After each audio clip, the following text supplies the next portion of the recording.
Good morning, good afternoon, good evening. Hello, free enterprise fans. My name is Davis. I'm joined here in the booth by the one, the only, the Princess of Pink, Alicel. The two that we have that you won't be hearing much, if not anything from this afternoon, which is very unfortunate considering we have the best commentator doing our restream, is our restreamer Psychonaut and our wonderful Pink Puff Knight of CS Radical. How you doing today, Allie? I am doing fantastic today and glad to be here. How are you today? It is a wonderful Saturday. It is gorgeous outside, but thankfully we're in here watching a 1-0 match from Balamb Cricket Club and what was it? New Moon. New Uh, Moon. oh yeah, just New Moon. For some reason, I thought it was like New Moon with an addendum. The team names here are so creative, and I love them. Yeah, we are watching the 1-0 for Balamb Cricket Club. Commander's team is currently up, and Cubs is fighting to try and keep them in for the week. It is absolutely wonderful. But as we see here, what is usually less wonderful is the agility manipulation we're going to have to do for this speedy boy here in our Edge Hero.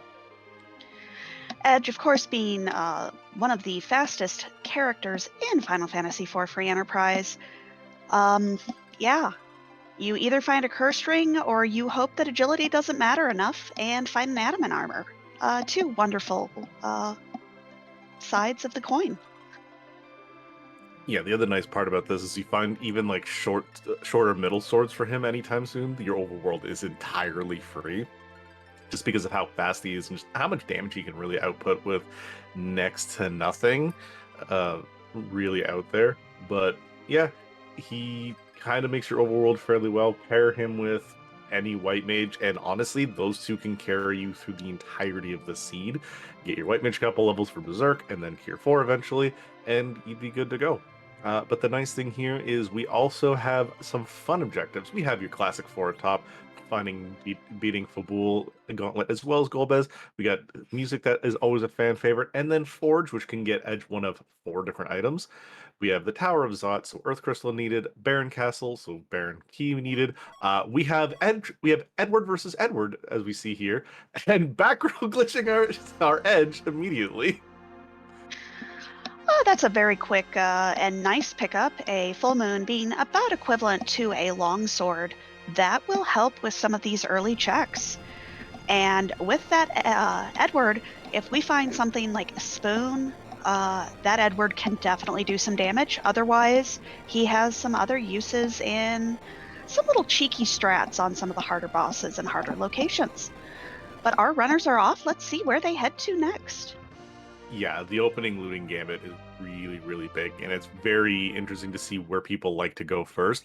I kind of also agree with Cubs here because this gives you a big amount of information on what you're doing for the rest of your seed. But speaking of the rest of your seed, one, that is a wonderful start for that Edward. You have yourself an archer bow, which leaves a little bit desired, but getting those very valuable mute arrows. Those mute arrows will be wonderful against any of our mage type enemies. And there is a cane. We are just the boys club today, and a mom bomb, which is vanilla and still a little rude. Yeah, I mean, you're okay with the amount of HPs this spot has. You're kind of like, whatever. This is a spot where you want it out of the way early. Additionally, we do start with the dwarf kit, so we have all these lovely dwarf axes, these rune rings. So we get to back row Kane right away. So this is team back row melees, so I'm very, very okay with this. Again, also starting Kane off with the hand axe, an item you do not see in the vanilla game. It is never shown, but it has a plus to strength on it, so it's quote nice as a Kane starting item. But there are better items you kind of hope for. And Cubs immediately utilizing that edge with Flame, quickly taking down the mom bomb and the little bombs, and is going to check this chest here. Unfortunately, Commander waiting not quite long enough. Is the quote problem with this form here. It's swapping from one to the other. If you do it too soon, you only hit one bomb. If you do it too late, you can hit them all, which is great.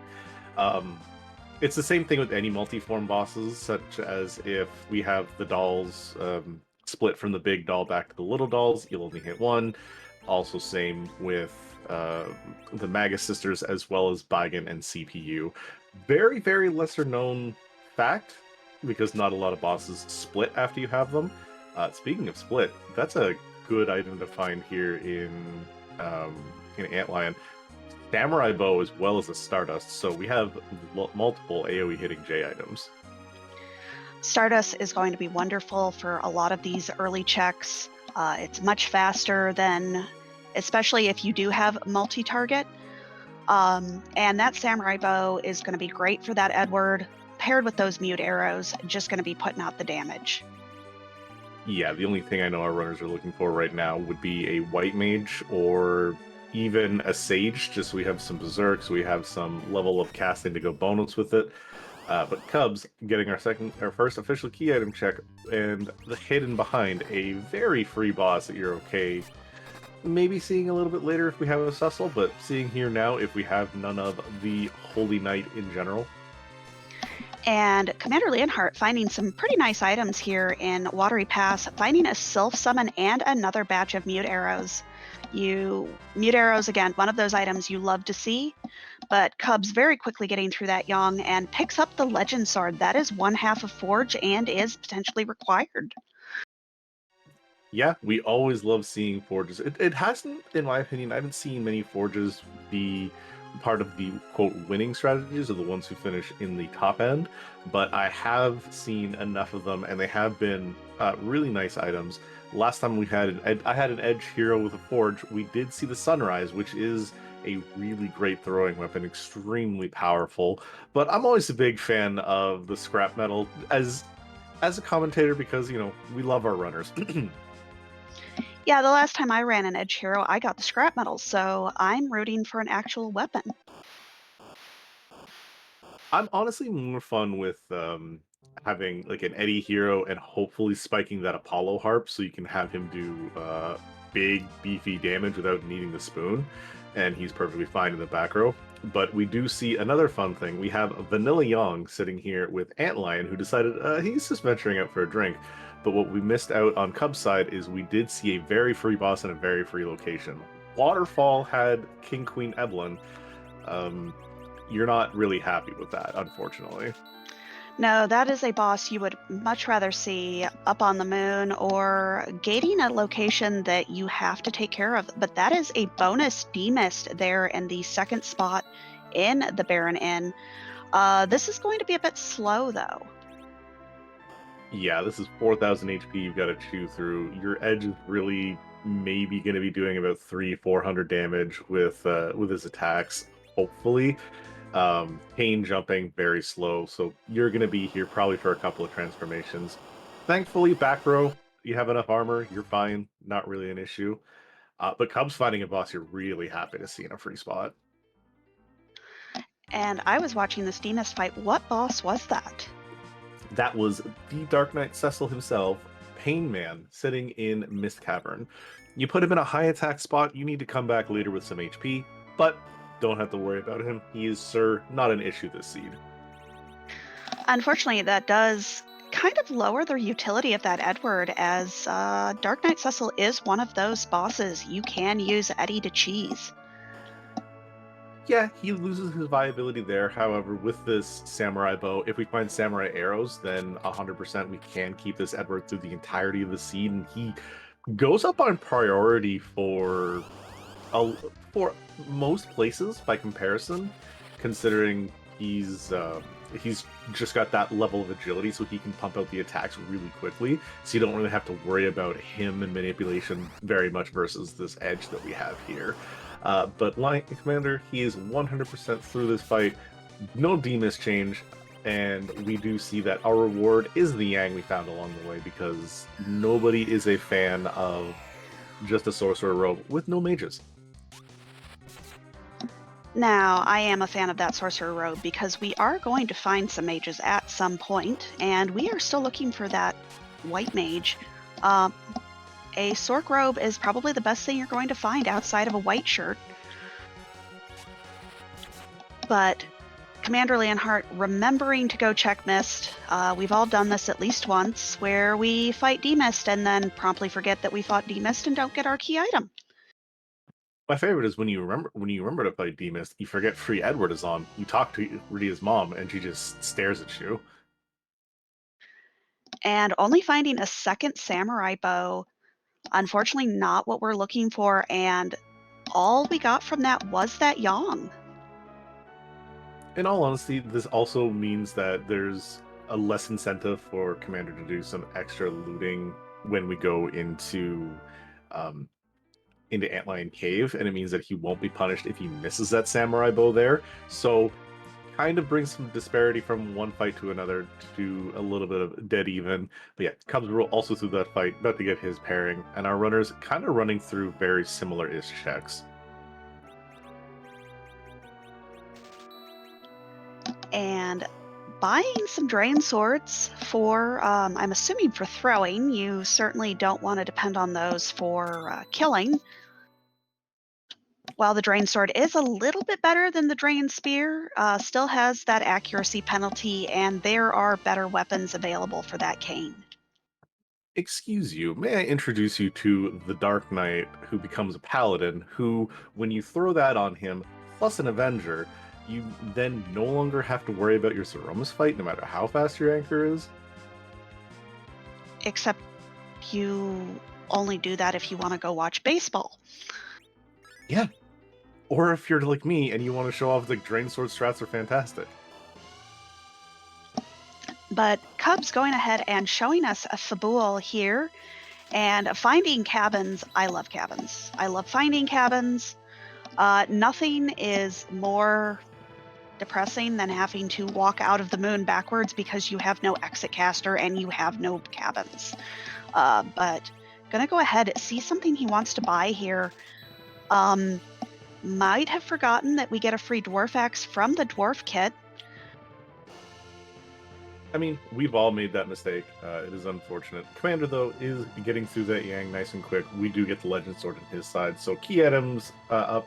Checks roughly about the same. I am very curious as to where he's going to go from here, because Fabul kind of comes up on priority, considering we have Fabul and we have Ordeals left as our two only key item checks. Because we don't have a cheeky D-Mist to look for, and yeah, this is kind of all we're really looking at for open world with no key items, which is, it shows to the runners of like, okay, well, you have routing, you have no key items. How are you going to handle it when you're given nothing, when usually the overworld is very plentiful? Now we do have one key item, it just doesn't give us anything right now, and that is the Legend Sword. But using those Drain Swords to great advantage and taking out that wall, Cubsrule is through the Fabul defense. Yeah, this is the nice thing about when you look at the money in the early game. It's where are you going to spend it so that you can get through some of these earlier fights, and where's it going to get you through the fastest? That is a hook seed. Sorry, this is a possible hook route that we have. Fabul defense might be that you're not fading Fabul at this point, because I know a lot of runners like to route it in as much as possible with the Sheila 1 check as well as doing the first spot here. So it's, again, it's very much a decision of how long do you want to put this off. We could still go up Ordeals and find our Magma Key, though. I think our runners, if I were our runners, I would definitely maybe give it a quick look. But Cub's going immediately to Ordeals, says, I really don't want to take this hook route if I don't have to. I still don't have a White Mage, and those seem a little important. So let's see if we can find a key item that routes me to something better. There is that possibility as well. And again, we're still looking for any other key items. And I have seen Ordeals where people have faded it for the entirety of the seed, because normally if you have Cecil or Tella, you kind of go here a little earlier to get them online, but with no other incentive. That Elven Bow is a great incentive to have come here.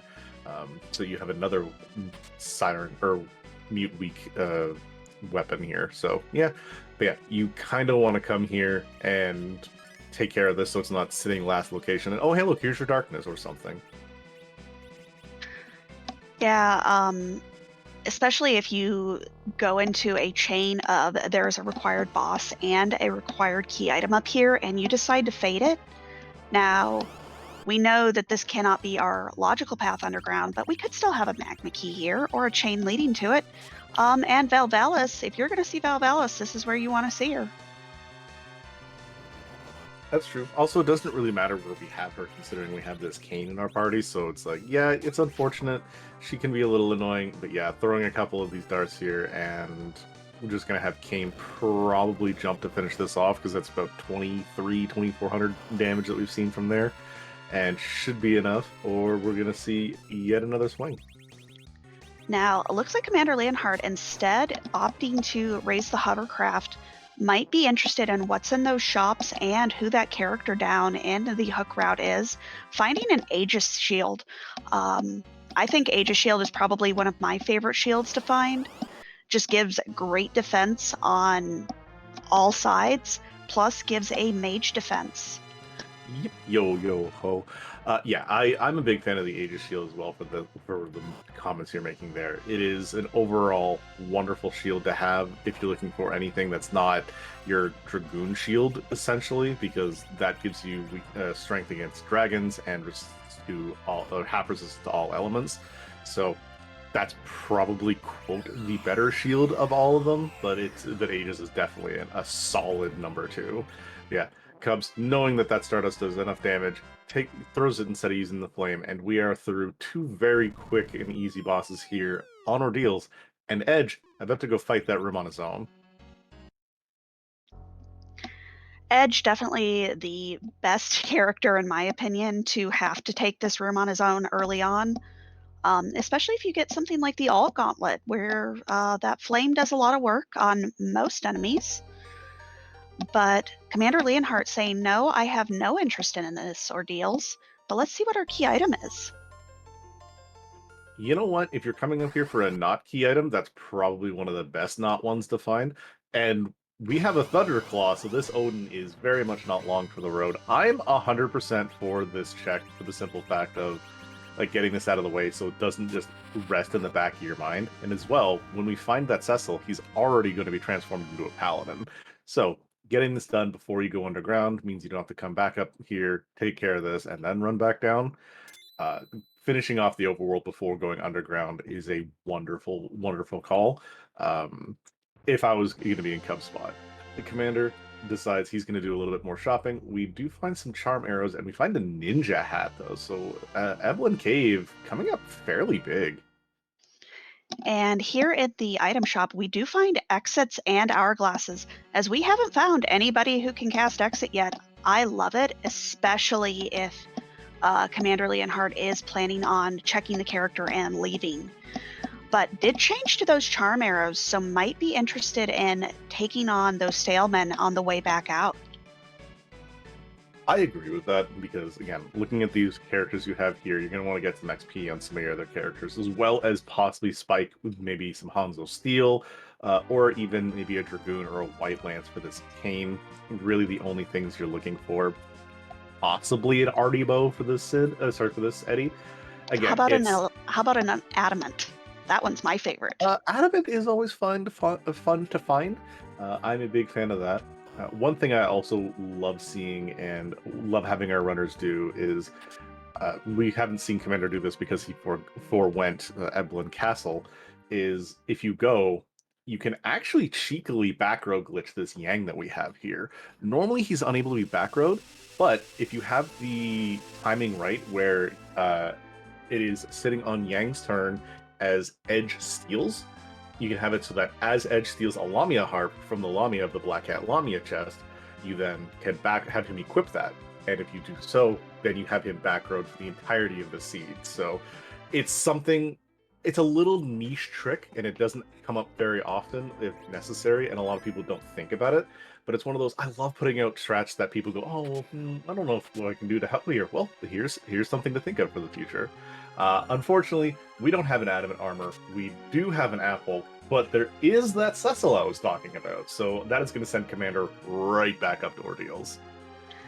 And we also have a Lunar Sparkle. There are some very nasty options that could be gating that underground. Most notably is that Plague. We do know that it absolutely cannot be that wyvern, though, so that's good. However, you say that Plague is very rude there. I would like to counterpoint this. You have 5 people that would like to berserk. You have 1 person that can go and grab you some Bacchus wines. May I introduce you to stealing in Eblan Castle? Now, the other nasty one is we have 5 physical fighters. D-Lunar's not really what you're looking for. Commander, though, immediately exits out, says, I would like to get that Cecil into a state where he is useful and can be gaining XP to really take over as the damage dealer. Oh yeah, the big thing is the only nice weapon we have for him is an ice brand, so that's going to be okay, quote okay for him. It's not going to be the best we're going to see in the world, but it's going to be to the point where we're slightly happier than what we would have had. If we get an X-Cal, if we get a Crystal Sword Spike from any of these trap chests, it's going to make any fight obviously very easy. If we spike no Crystal Sword, no Adamant, nothing for this team specifically, it's going to make this hook route extremely rough, and I'm super excited for what we could possibly find here.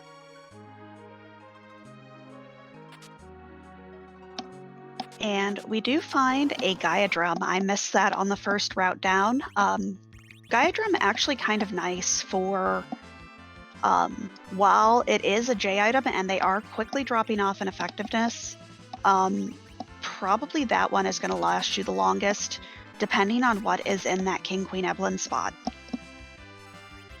Also, a little bit of question and commentating going on in the chat that I wasn't even 100% sure about. If there's no key item on ordeals, can you spike a tier 7, 8 item from here, like Crystal Sword or X-Cal? You can see a tier 7, but not a tier 8 on an ungated key item check. So we have the possibility of seeing some nice stuff.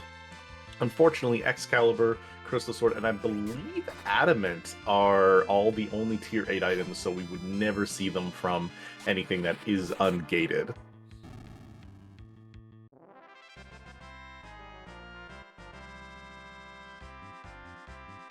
Yeah, the whole tier system was a little bit of an interesting addition when it came to certain items, and the fact that we had to literally change from tier 7, which had all the goodies plus X-Cal, Adamant, and Crystal Sword. We saw those. We went, you need to be in your own tier because you are just that game changing. Obviously, X-Cal and Crystal Sword make Cecil go huge and make them gigantic, and Adamant Armor makes everybody really good, so they needed to be in just that level of their own.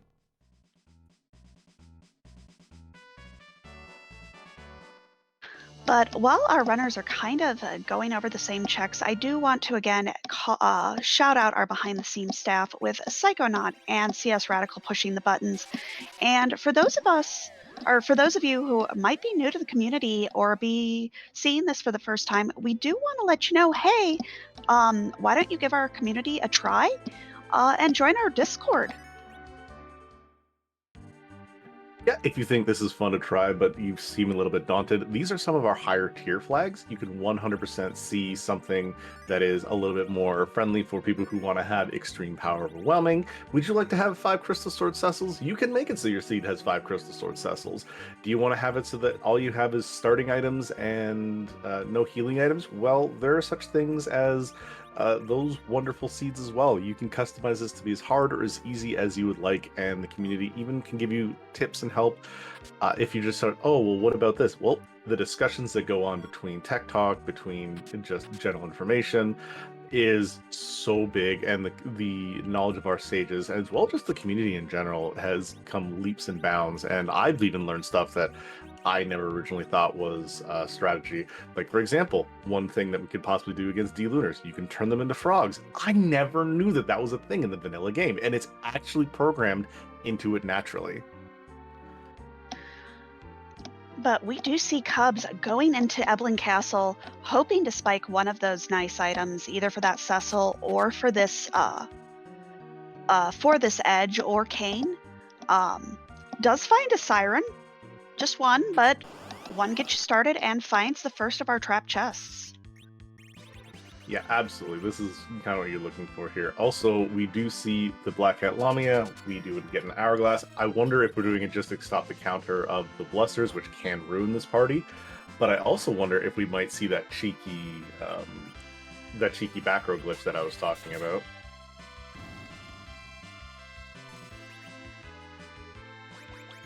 Looks like we are going to try and get some life glitches off, get some extra XP on this party, but I don't think we're going to see any cheeky back row glitch. We do have so many physical fighters. Some of them are going to have to be in the front row, and that does take time.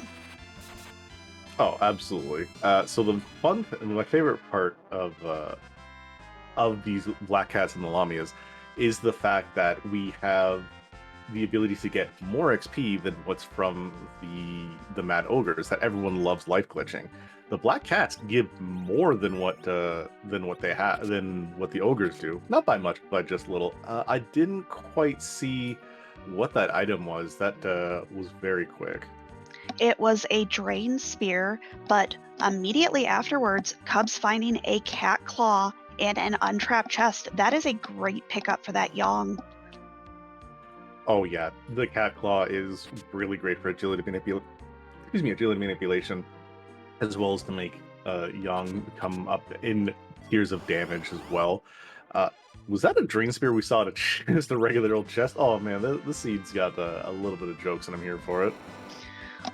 Drain spears used to be one of the most reviled items in Free Enterprise, but have really made a comeback as they are wonderful for edge darting strats. They do considerable damage because it's based off the attack power and not on the accuracy. Oh yeah, I remember there was a whole thing where they had to change the amount that drain spears cost because it used to be the most cost-effective like damage per gil that you could spend, and it still is really good, and it is high tier up if you've got the money to throw around. But speaking of throwing around, this Cecil has decided, you know what, I've let you guys do enough of the work. It's time for me to throw some of these hands. And Cub's gonna go ahead and take on the last of these chests, finds it immediately, but if you find a crystal sword here or an adamant armor, that can cause such a huge variance early on that Cubs is saying absolutely not. I am 100% going to try for that crystal sword or adamant armor. I 100% agree with this one way or the other because there's a couple of things. One, we hadn't found these Mad Ogres, so we didn't have a way of just taking care of any of our Bacchus issues. So you kind of want to make sure you get everything possible if necessary. There's the possibility of fighting an Avenger here too, so we have that. But I would definitely be keeping these ogres alive so that we can maybe steal something. But Cub says, nope, you know what? We're gonna just hold A and pray when it comes to any fight later on, and we'll see what he's rewarded with. Item is just a Zeus Gauntlet, but Zeus Gauntlet Cecil's gonna be very happy with that.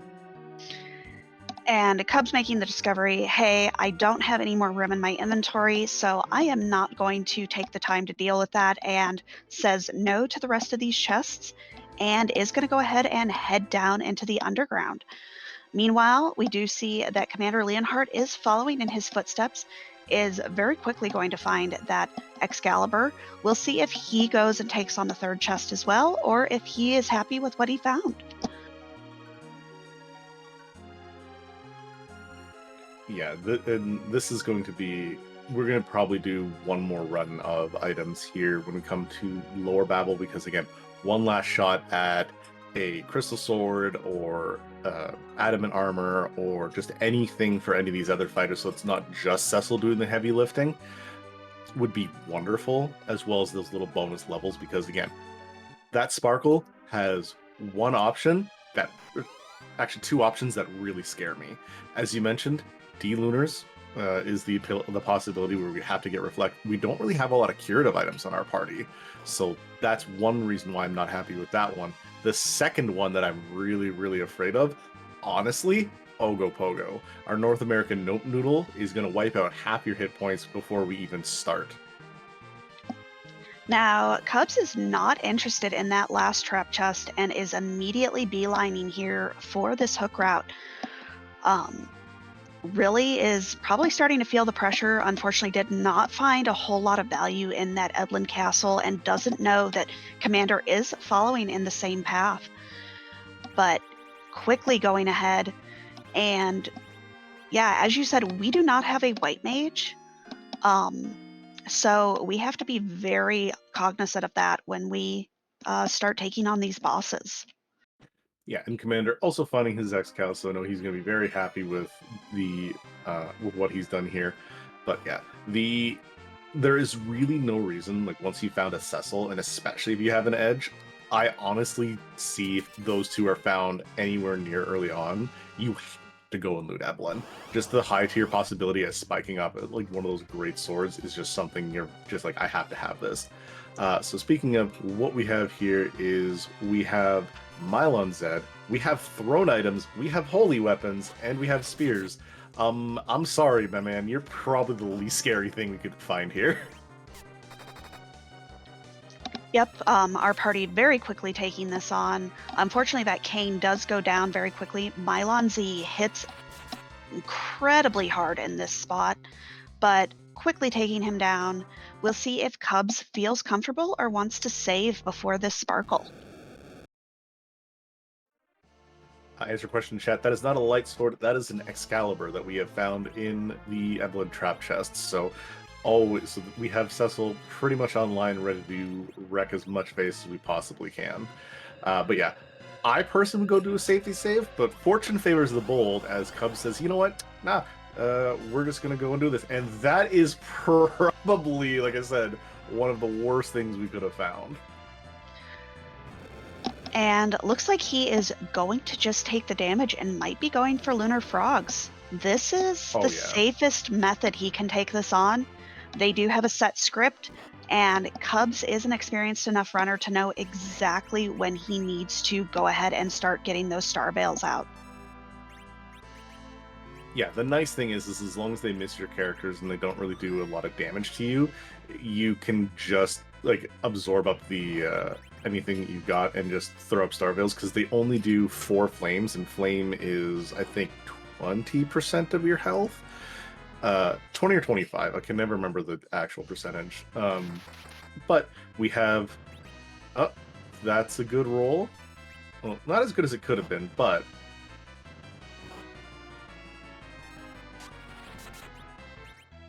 Unfortunately, only getting one of the Lunar Frogs, but you still can get them in a script where the back Lunar will just start, unfortunately, virusing his friend. His friend does not appreciate. Yep, so if you attack this front frog here, he tries to cast the wall, it never happens, so we just have virus cast constantly on themselves. He's not going to be able to do, this front frog is not going to be able to do anything besides take these viruses, and this is why we didn't have a good double breath, is because this AI going very well. The magic set here is honestly not as strong as a lot of people would expect, considering it's an underground shop and underground check, and Rubicante here does so much damage with that glare. But the AI, honestly, this target selection could not be any better for Cubs. We definitely do want to see that back dragon go out first. That would break it from the completely free script that we have right now, and getting the kill on that back D-Lunar, we are completely free. This is done and over with. And it looks like we're not even going to worry about bringing that Edward back up. Probably going to replace him with a white mage if we find one quickly underground. Unfortunately, yeah, unless we find a spoon, I do not see our favorite bard long for this world, which is a little unfortunate because I do love seeing Eddie swing with the big boys, and he deserves his time to shine. He has helped out so much more than he has ever done anything bad to anybody, chat. But 32 minutes, 11 seconds, we are underground. There is a ruby of some kind that is on the top of tower, and Cubs ready to dash around and have a bunch of the underworld ready for him.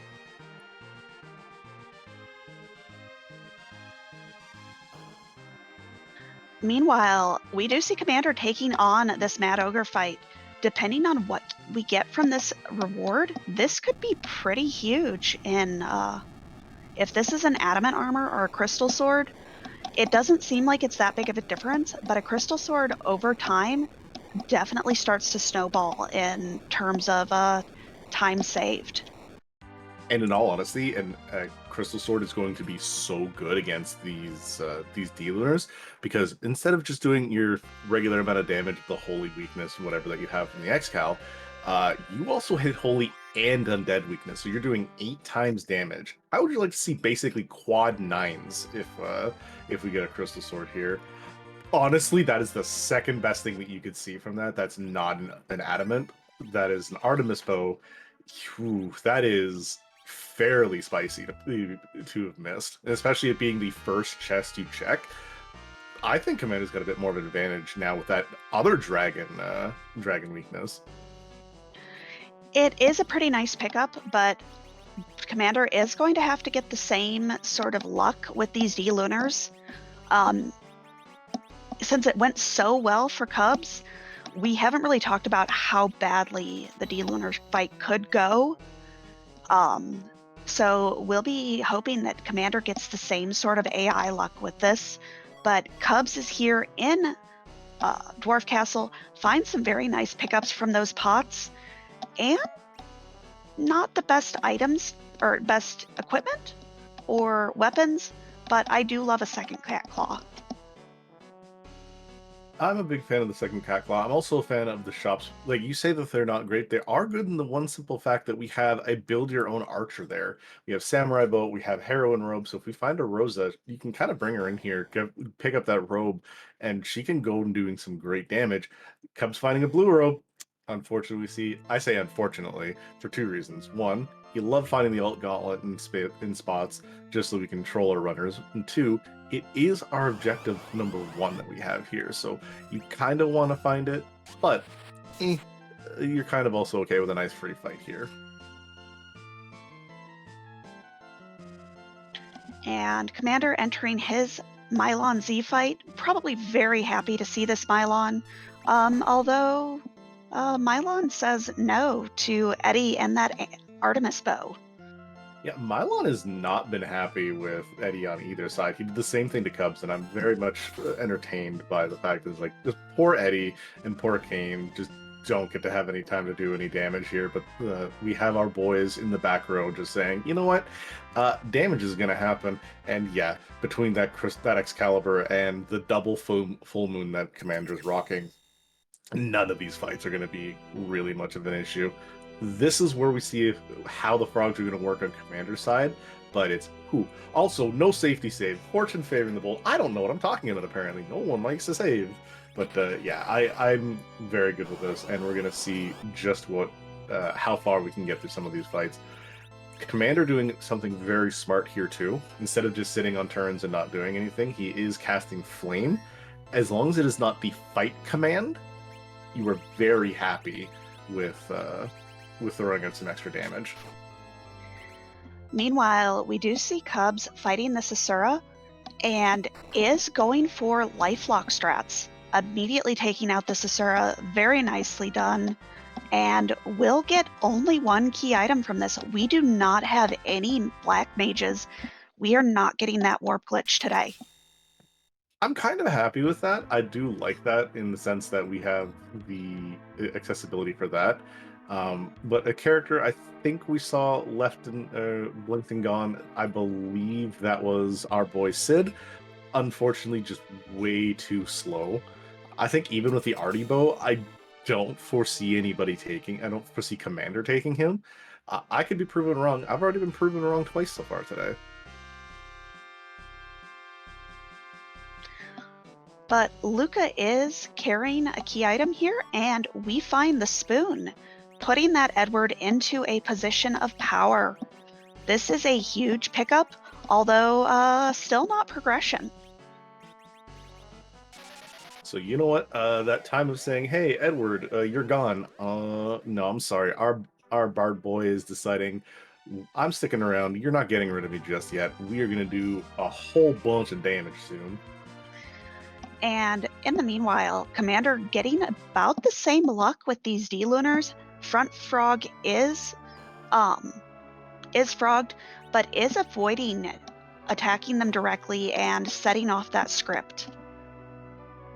I kind of agree with this here, and the simple fact of you're triggering only one person using flame. You're really hoping that that breath hits hits them in the back row, and then counters and lands on the one in the back of the back row as well.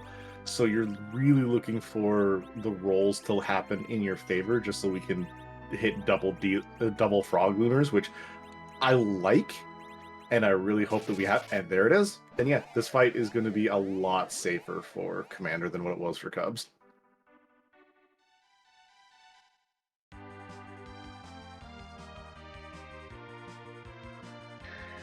But Cubs, not finding too much of value there in Tamra, is going to go ahead and head down to the Fey March. We do have a free key item down here, as well as 2 bosses we can see. This is a great check because you really want to find that pan before you go down to the Sylph Cave.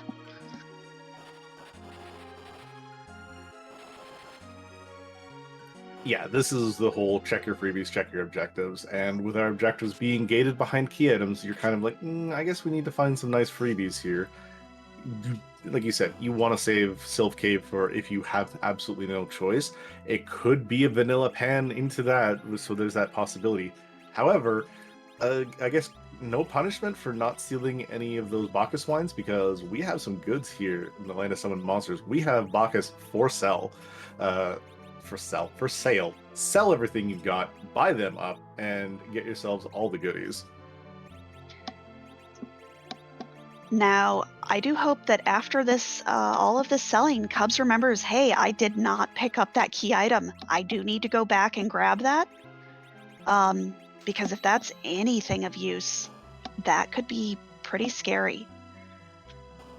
Yeah, I agree. There was a race last night. I'm not going to spoil who won. I'm going to say this had no bearing on the outcome, but there was the fact that he did the exact same thing Cubs was doing here, and he forgot, and he was like, where's my last key item that I need? And he looked at his tracker, and it was, why does it say a chest at Fey March? Oh, so he completely forgot. Speaking of completely forgetting, this is a place that you don't forget about. That is a pair of guards. Give me an hourglass. This is free. This is an absolutely free Asura.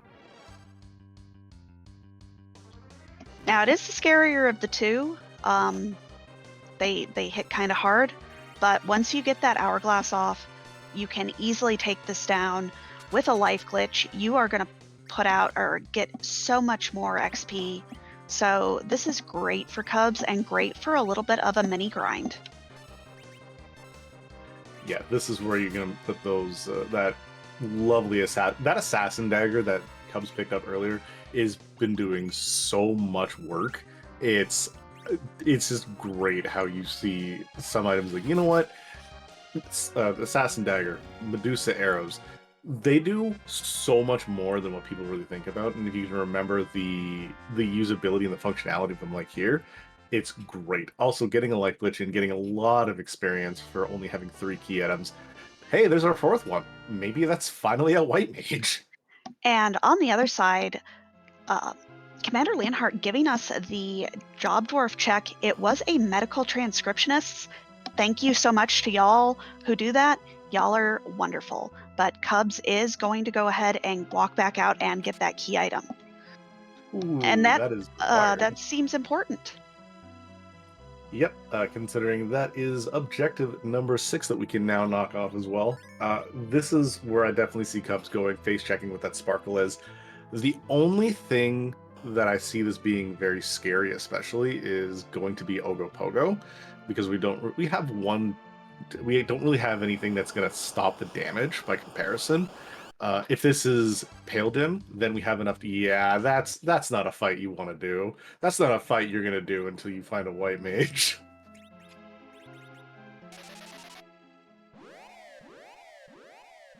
No, Ogopogo in that very spot, I probably would put that off until very late. I don't foresee us finding out what's behind that until we see it in the spoiler log. Well, unless it's holding our darkness crystal. Then you just hate everything. This is true. But I don't foresee us having to do that until absolutely necessary. It could be that we have darkness there that gates the rest of the seed. That is the possibility, which would be shenanigans. And I'm 100% here for this because our wonderful restreamer Psycho has not rolled a seed in a while, and shenanigans is going to happen.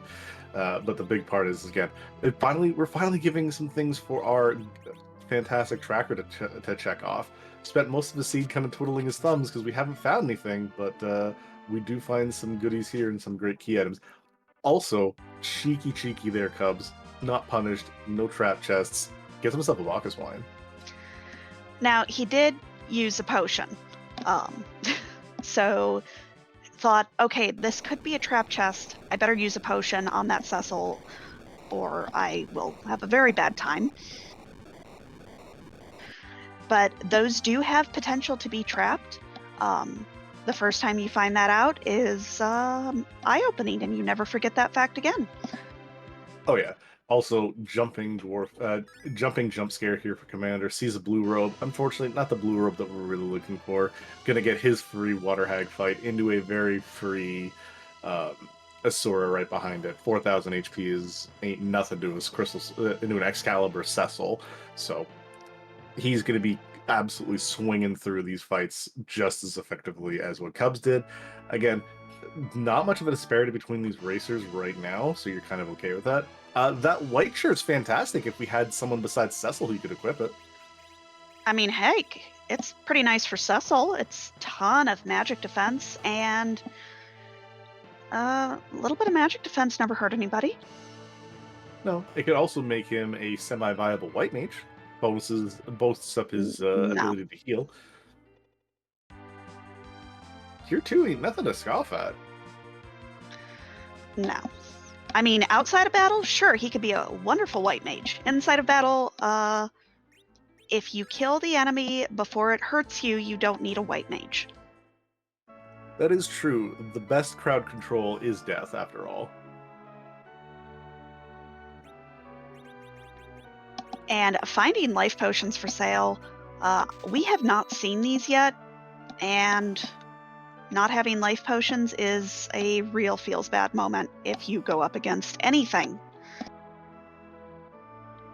It's a mage. It's a mage. Says no.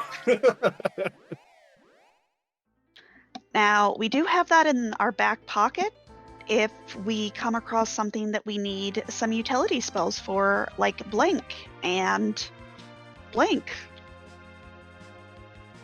Now, hear me out. That Tella, we find a darkness crystal, and if that's our only healer at this point, and I hate the idea, we go Mac Giant or D-Money grind just so we have absurd levels in HP. You don't need to heal when you got 5,000 HP. We also have an edge that we can't throw away. It is probably a lot faster to just pick up a whole lot of sirens from the sirens in the tower rather than trying to do some sort of grind like that. Look, I'm not happy with the idea that we would have to grind our faces off so that we could make this viable. Trust me, I actually really don't like the concept, but if you have to, it's one of those, why not? But we do have Commander picking up a couple of items, grab some of them sirens, and is cracking his first egg. I like this, especially with how much we have underground left to go. We can just get a good couple of levels, force our way through any other fight, especially that Rubicante, which could be a little scary. Speaking of little scary, thankfully, Commander not at 1 HP.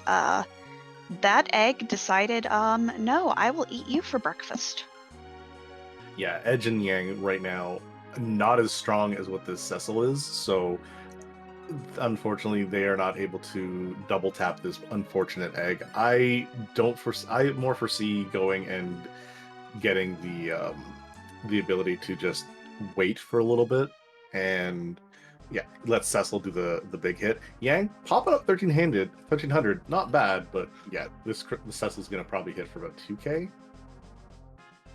Yeah. I mean, you were close. Hey, Price is Right rules, right? Closest without going over? But we do see Cubs taking on this Baigan. This is a follow your objectives and hope it leads to more objectives. But Baigan against this party, not going to have a good time. Baigan's like, I see you become a paladin. I have changed as well. So this is like, I've got a better weapon than what I would in the vanilla game. It does the holy swish swish, but it still does about 4 or 5 times the damage is what it normally would. Now, we did see a safety save from Cubs. Not entirely confident, especially since we haven't seen a certain number of bosses that could be not so nice. The only thing that could be very unfortunate would be the possibility of a CPU here, but with this being Maga Sisters and us having a mage defeating gear, this is not a fight that is anything near scary. Later on, yes, there's a couple of spots where the Maga Sisters you look at and go, you can leave right now, and I'd be very happy with that. And Cub's taking out my favorite sister of the bunch, Sandy. I always thought she was very pretty. And yeah, just confusing the sisters completely. They're just going to start hitting each other, and we have taken out these Maga Sisters. Yeah, the dart command being so good. Not having to change gear around. One dart, one hit from Cecil takes down another sister, and then Eddie doing the exact same thing as well. Well, instead of Vitella, how about we have a Fusoya? I foresee Kane leaving. Yeah, that's because Cubs has a problem with the best character in the game. Well, it also makes sense in that we really haven't found some great equipment for that Kane, unfortunately. None of the White Spear, the Dragon Spear, the Defense Sword. Everybody else has got some pretty nice stuff. And we kind of still need that White Mage. Those are still somewhat important. Yeah, I mean, the nice thing is again, we get a healer out of this, so I don't disagree with the logic. I do disagree with the ends of the means. I definitely do see Fusoya being way higher on priority than what Kane is. I think in the long run, I would rather have probably a Kane versus a Yang, because again, yeah, Yang does great with levels and goes that way, but we still have so much of this seed that we just don't really worry about, that we can just go and say, hey, let's find some other items. Maybe we have the possibility of a defense sword, an avenger, anything that we can put on this Kane to make him better later on. But yeah, only key item from there we have is a magma key, so not really unlocking anything, but it is one of the keys we will find. Now, I do want to bring up another point. If that Fusoya goes to Zeromus with us as our only white mage, a Yang is fantastic with his pool of HP to be a chemist. Oh, that's a thing down in the basement. Honestly, not as scary as you may think. We have enough berserkers. We can just kind of hold A, and we will eventually slow it down enough where this, yeah, especially with a Thunderclaw here, yeah, I don't foresee this being anything scary whatsoever. You do have to keep this Eddie up, and once he does get going, it's going to be fine. Yeah, our fighters, let's get him a drink. They're going to be making this Octomom very, very slow. But speaking of things that aren't slow, Commander utilizing those mute items to his advantage, getting through those Baron guards very effectively. And giving us a glimpse of that weapon shop, only finding rune axes and cat claws. Not what you're really looking for, but that is a cursed ring. I don't believe Cubs checked this shop. He did not. Also, it's one of the really hard choices when it comes to Edge in general.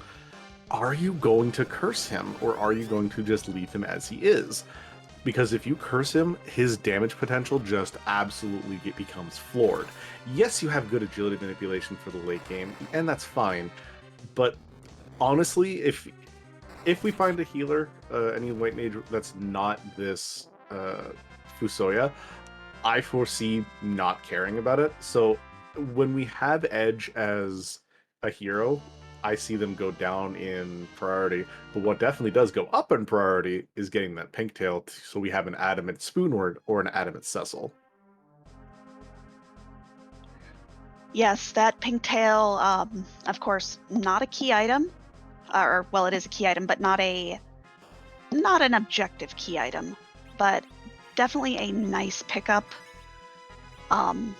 And Cubs using that Sama Drop pickup to give Fu just a little bit more MP. I agree with that. 200 is actually so much better than 190. You wouldn't think about it until you're like, oh, math. Yeah, the rounding of MP is so good. It's the same reasons why we get Tella to 100 as opposed to 90. We get an extra weak cast out of it for anything. Another bit of spells in certain other spots. A couple of questions in chat. What is our current progression required? Well, Sheila 1 unfortunately was a white shirt, so nothing from her. What we do get to see, though, is what is going to possibly be any later Sheila checks. Our current progression is top of tower, we have either Rubicante or Elements, or that Ogopogo that is really, really unenticing. Yeah, unfortunately, I think our runners are going to do everything else before that Ogopogo.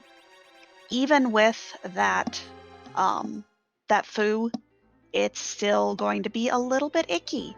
But Cubs deciding Edward is going to be our main damage healer and putting the adamant on him. So, I like this for one really, really big reason. That makes that Ogopogo far less scarier. Because Ogopogo does two things.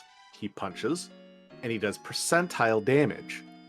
If the punches do less than 100 damage there, that Edward is going to be so much more efficient than what that Cecil will be. Because Edward only needs a Cure 2 pot. Cecil needs a Cure 3 potion. So we are looking at healing versus damage done. That Cecil is honestly less efficient than what this Edward is.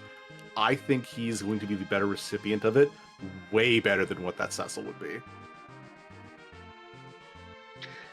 And Commander making the decision to take this Tella. We'll see if Tella is immediately thrown into the deep ravine if we find when he finds that Fu. Yeah, I foresee this poor Tella being upgraded for Fusoya when he comes in. It makes sense. Tella really doesn't shine very well by comparison. I like seeing Tella where he can do some work outside of just doing weak grind and weak strats, because again, he does have the possibility. But I do see the fact that he's putting that weak in that first section. Do we have a cheeky D machine grind coming? Which we can't do? Yeah, we're missing one very important component of that, and that is the Darkness Crystal. It's not that important. And Cubs finding elements here at the top of tower. I would have really liked to see Ruby for him. Rubicon is laughable in this spot. You just zerk everybody and laugh at him as he does his fire twos on every counterattack. The only big issue with the fire twos on every counterattack is that would add up after a little bit, so you're kind of looking going, but I do agree with just berserking and having your characters run through this fight, because that's 3k plus in each swing here. Nuke makes it so we don't see Valvalis, but we do see the change into Kainazo, who is gone. He's washed away, and we're going to see we have progression and we have key items required. Whereas Commander gets his characters and says, all right, time for Baron. This is a 100%. This is the best check for Commander. You know you have top of tower, but you know the old saying, check your freebies, check your objectives.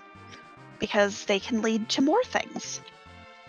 Oh yeah, and you're definitely hoping and praying that this leads to the tower key so that you can just route that entire key into that entire check into one.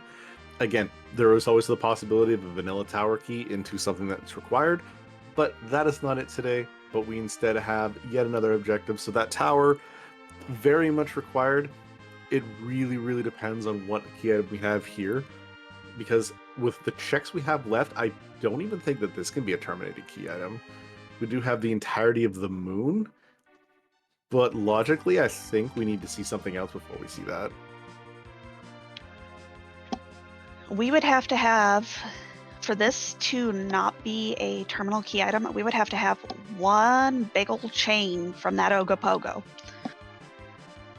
Yeah, that if this is say package, then that means that Ogopogo has to be holding either exactly darkness or, like you said, a big spicy chain, which I'm really, really here for this. I would hope it involves that Luca that they couldn't do the first time through. I want vanilla darkness, and I want that Lukakiti behind Ogopogo. That would make me so happy. But first, the rat tail, pan, tower key, into Luca, into the darkness crystal. No, everything else is on the moon. I want that Lukakiti behind that Ogopogo, and that is hard our progression to the moon. I want them to look at that and just like see that they have nothing but Ogopogo left, and I want to hear them during the interview going, we weren't happy with this concept." Oh yeah, I'm saying that too. But have Ogopogo start this horrible chain that they still have to go to the moon for, because the Tower of Zod is going to be guarded by the Ribbon Room. I'd be okay with that, actually. But make sure it's in such a way that they have to keep going up and down and up and down and transition. That would be very entertaining, but I am here for this. And yeah, speaking of being here for this, this Edge doing so much work. That mute knife that Commander has versus Cubs, honestly, pulling out its weight versus the darts that that Cubs has been doing. So you're very happy to see him pulling up that level of a weight. And again, Spoonward. Everyone says, "Oh, Eddie's not good because he doesn't have good HP growth." It doesn't matter your HP growth if you got a spoon in your hand that does damage with a crystal sword. But we are actually going to be quiet for a few minutes. We are going to go ahead and have music from here at Edward. So we'll see you on the other side. I miss Shredward.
And with a couple of few hits, that Wyvern, not long for the world, probably the best spot to find him. He doesn't even get a chance to do his opening ability. Yeah, that was a fight that's quick.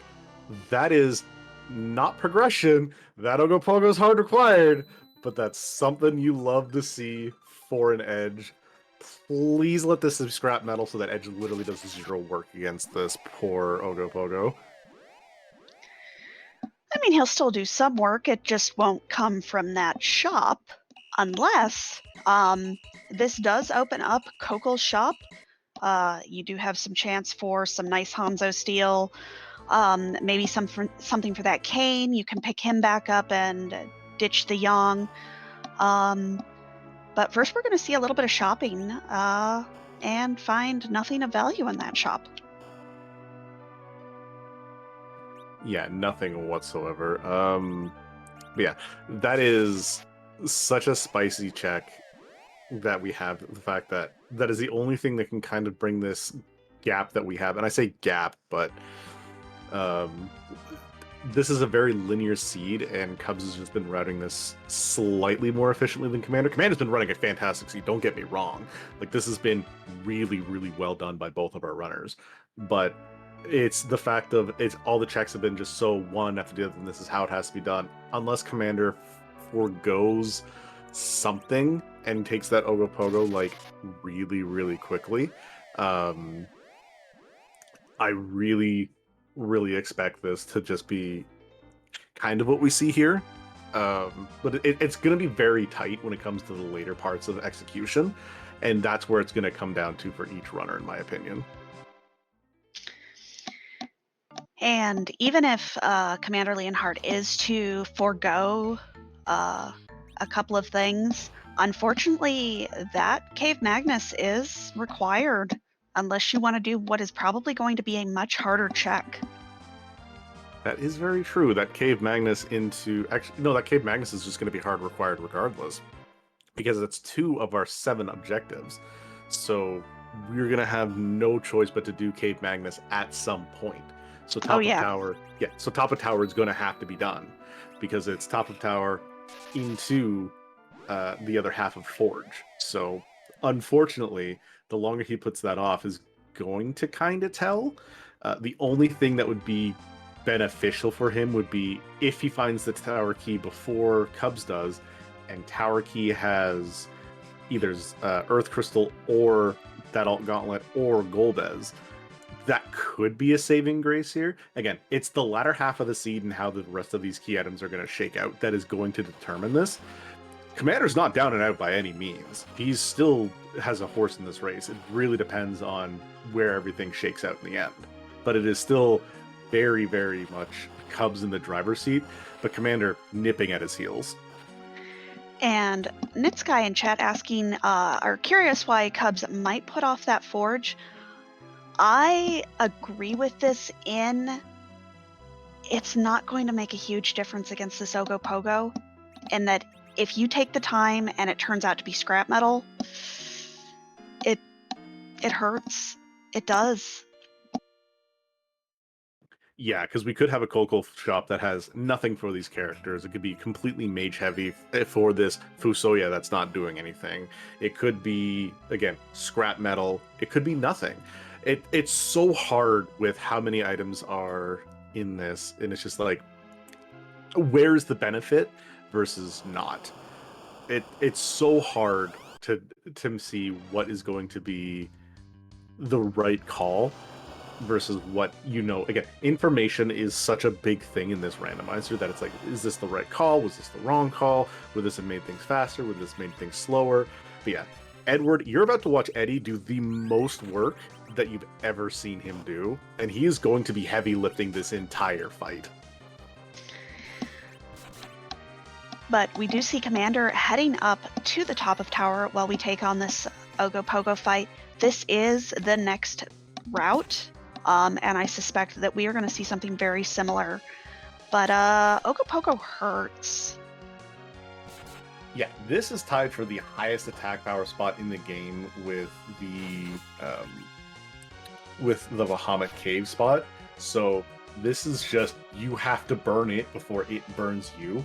And yeah, this is what I'm talking about. Like, the percentage damage to everybody, the heals that you have to do by comparison. Cubs is literally damage racing this. And with Eddie taking 1 damage, he will not be able to survive the next double big wave that comes out. But again, perfect hits for this.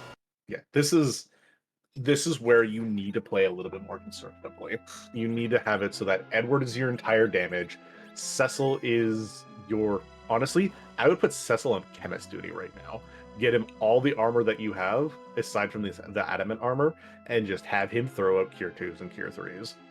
Like, that's going to be how you get through this.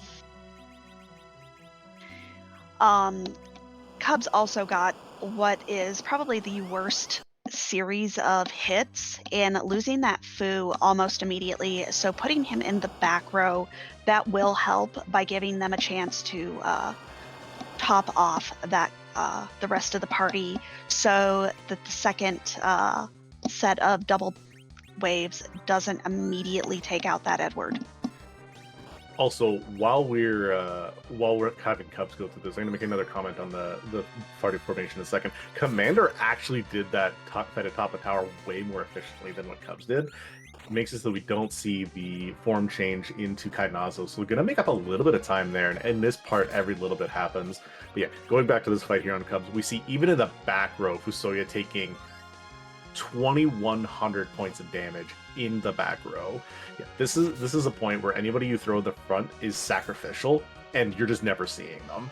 This is one where it's slow. It's going to be slow. It is going to take time. You are not going to like this fight, but if you take it slow, you can honestly be through this a lot sooner than you may expect. But we are in a little bit of a better position here with this Ogopogo. Cecil can survive another double big wave. Unfortunately, not wearing that adamant armor, so going to be a little bit scarier on that end.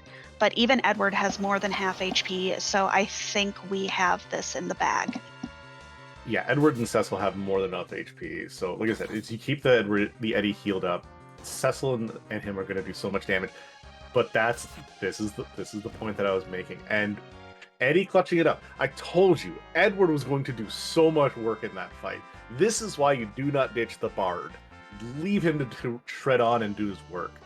That is Darkness Crystal that we have from Ogopogo, and that is a well-deserved spoon that we have in that boy's hand. Absolutely. Edward is a great person to have in your bag of tricks. Unfortunately, if you don't have that spoon, he is just a body at that fight. So we do have the ability to pick up dismissed characters in this. So if you say get rid of your Edward in your own seeds at home, know that you can pick him back up and bring him into the fight. Yeah, and we have Cubs thankfully coming back here, buys another 8 Bacchus wines. I'm 100% here for this because, yeah, you need to resupply the drinks for the boys so that they have themselves a nice little dwarven brew so that we can keep on swinging fast and furious. But yeah, even if we didn't have the spoon on this Edward, with the other items that we've gotten in this seed so far, between the samurai bow and the plethora of arrows we've been perfectly fine with enough damage that Eddie has been able to carry a bit more damage than what people originally expect. And it's always entertaining when people are like, oh, Edward's only this, and if he doesn't have a spoon, it's not. I mean, he's got more than enough other options for weapons that he. But again, in the meanwhile, we do see Cubs going ahead and forging for this objective, and only finding Zeus gauntlets and a couple of other rings. But does get a weapon for that edge. That is huge, as he has been kind of using subpar weapons for most of the seed. Yeah, the Full Moon and Assassin Dagger they're okay, and they do enough for what we need him to do. But as you said, yeah, we just want to get him some damage, have him online. And I foresee maybe a few more actually no more trap chests would be the thing, but the moon is going to be a very interesting check to see what we have here. Key item versus strong item check. But in the meantime, I'm going to be a little quiet while we have our boy Shredward give us some more Legend of Zelda music.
And with that Wyvern down, we do get an opportunity to see what that Witchburn was.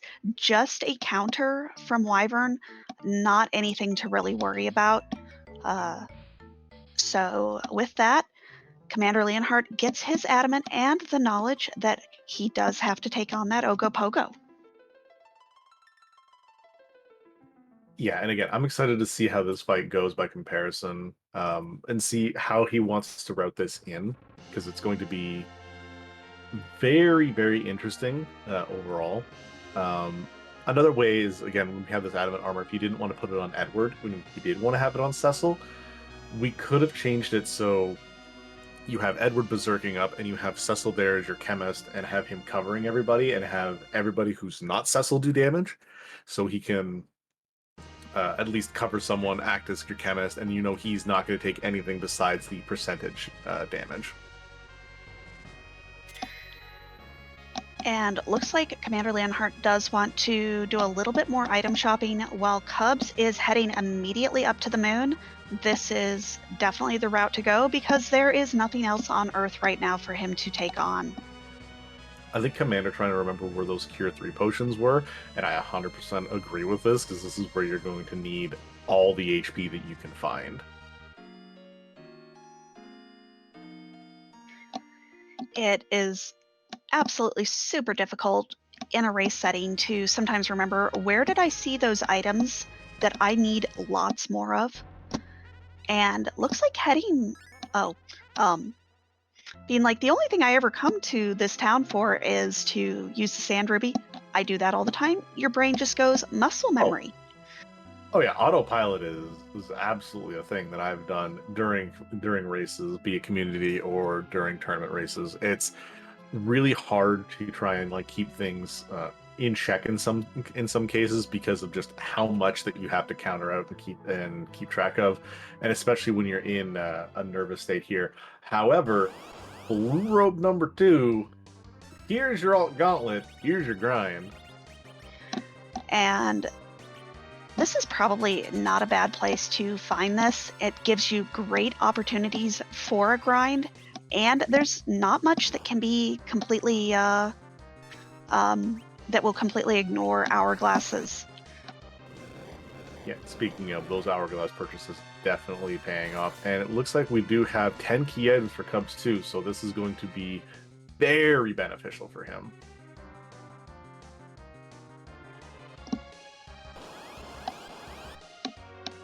But Commander Leonhart's still looking for those Cure 3s. Per chat, they were actually in Fabul.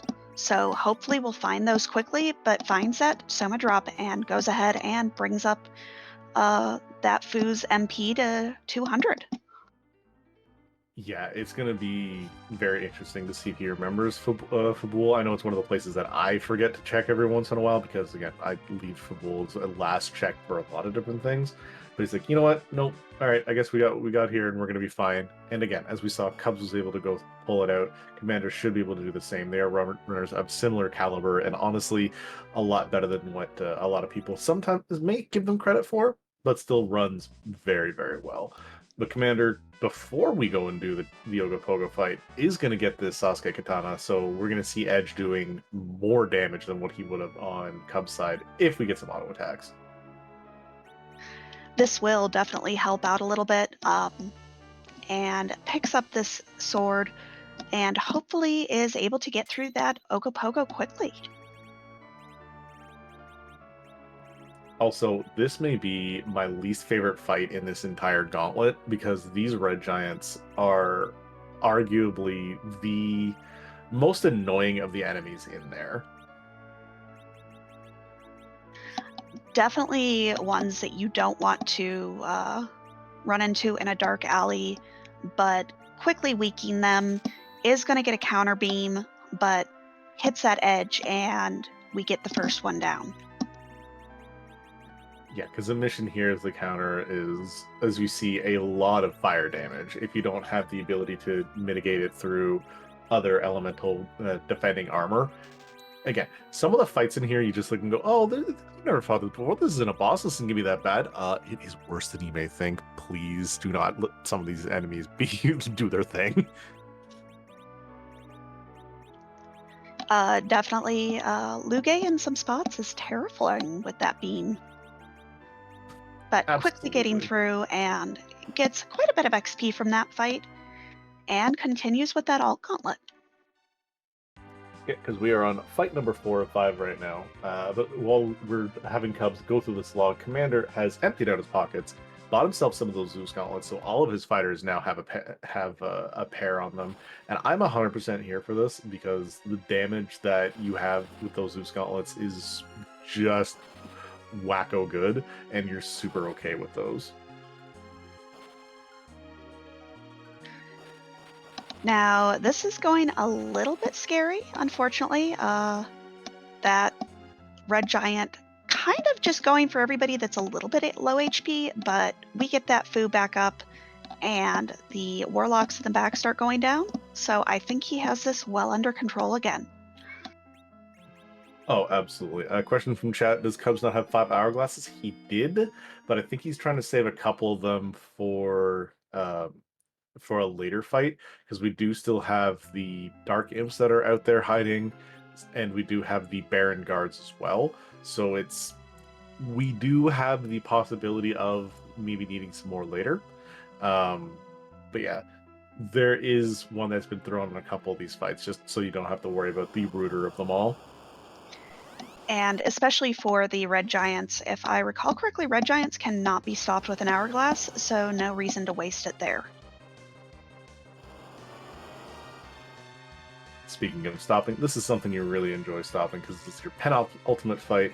These are the King Riders. This is where you're going to get a good experience. I definitely foresee some light glitching here, because this is just where all your experience is happening.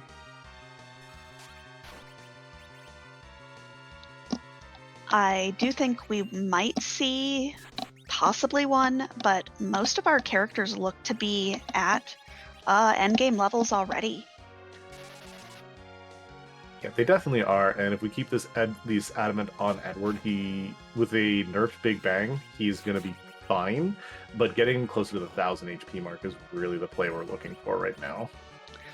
Now, meanwhile, we do see Commander Leonhart in this Ogopogo fight. Cecil does go down. This is a little bit scary. Yeah, if you're not ready for this, and that Cure 2 potion was super clutch from Commander to keep up that cane.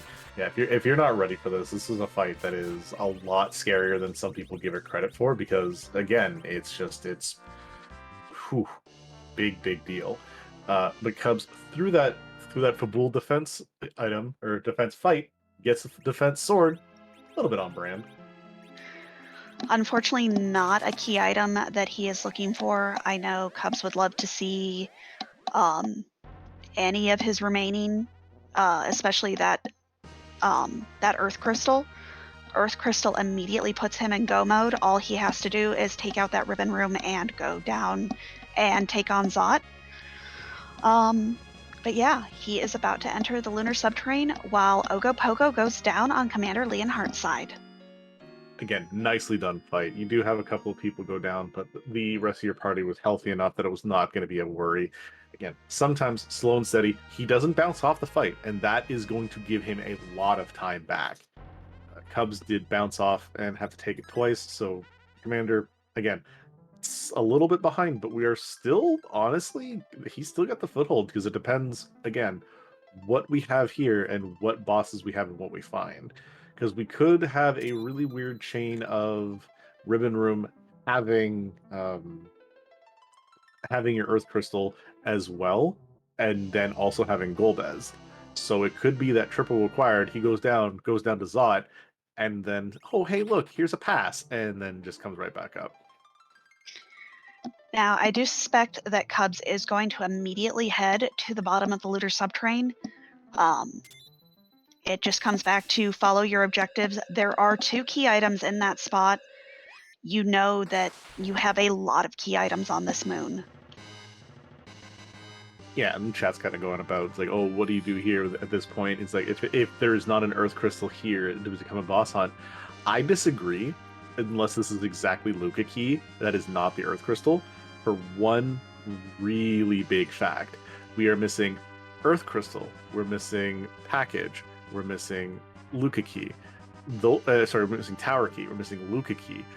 Those are huge key items that we have that are being gating bosses, and that's a lot of bosses that we just can't face check into. If we had everything else, I would be like, you can kind of look and go, okay, maybe this will work, but it's hard choice right now. Luca Key is a little bit of an interesting key item in that both runners know that, hey, it was possible to warp glitch if things were done slightly differently in the underground. So I would be curious to see if that Luca Key is the only key item they find quickly, how they're going to handle that.